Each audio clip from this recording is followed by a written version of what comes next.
Hello, I wanted to show you a couple features in Zoom that I thought were really helpful to make a meeting feel interactive, but without a ton of noise.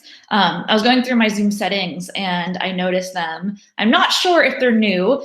We just upgraded our Zoom accounts, and so you might want to take a look at your settings again, just to see if you have any additional options that you didn't have before and that everything's set the way that you want them. So the two things I wanted to show you are reactions or nonverbal feedback and then polling.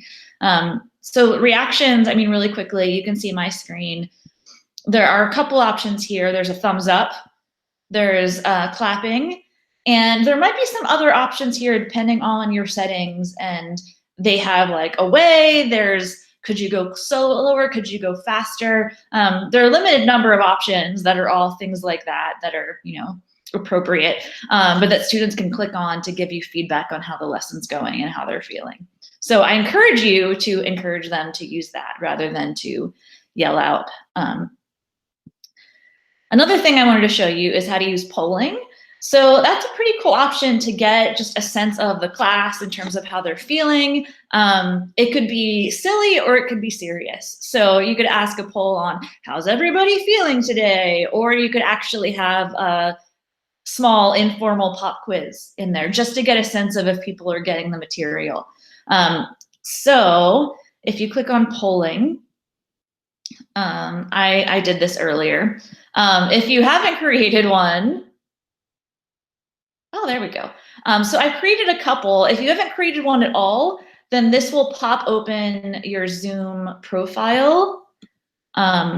It appears to have these polls sort of saved in your profile on the Zoom page. And then once you log in and you start a meeting, you have them to choose from.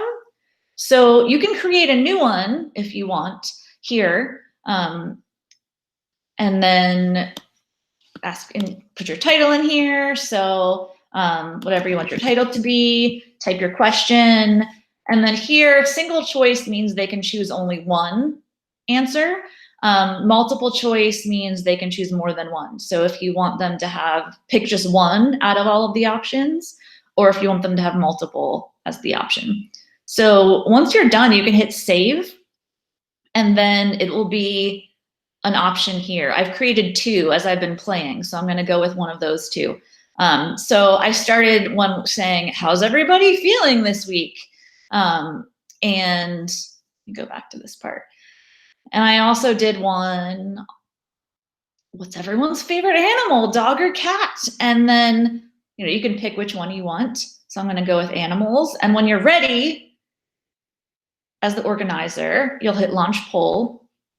And then it makes it sort of live, where you can see in real time what people are responding. I believe that when I set this up, I clicked it so that it wouldn't be anonymous, that people who are responding, it will have who's responded to what if you needed to look. But I think that's one setting that you can check on, is that if you want it to be anonymous or not. Yeah, here we go. So when you're making your poll, there's this little button here that says anonymous. So you can decide if you think that's a good idea. I'm the only one in this meeting, and so no one's going to answer this, but as they come in, you can decide when you want to end it and then hit end poll. And then this part just shows you the results.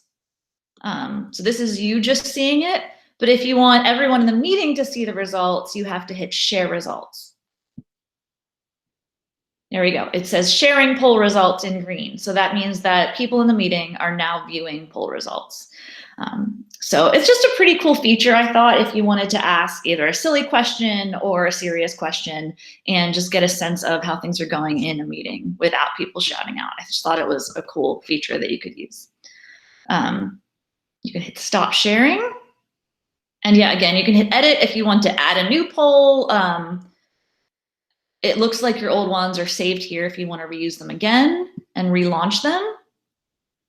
And then for edit is if you want to add a new one in addition to that and launch it. So I hope that was helpful. And yeah, I hope you use that feature because it's pretty cool. So thank you and bye. me turn this off. So yeah,